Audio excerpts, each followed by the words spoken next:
You ask Tiger to calculate. This deals with finding the midpoint between 2 points. The midpoint between the 2 points is negative 58.5, negative 9. Let's solve it step by step.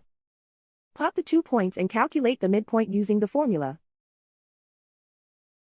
The coordinates of point 1 are, x1 equals negative 23, y1 equals 49. The coordinates of point 2 are, x2 equals negative 94, y2 equals negative 67. PM represents the midpoint of the 2 points.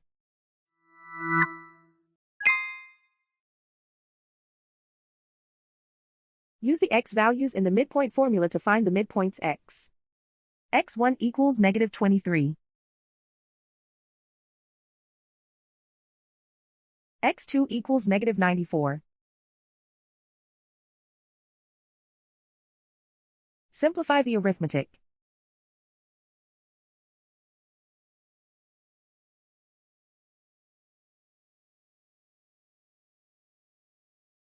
Use the y values in the midpoint formula to find the midpoints y.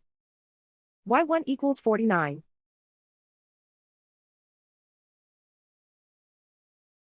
y2 equals negative 67.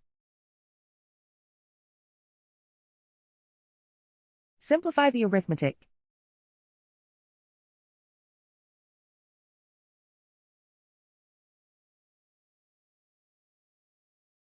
And so, the midpoint is negative 58.5, negative 9.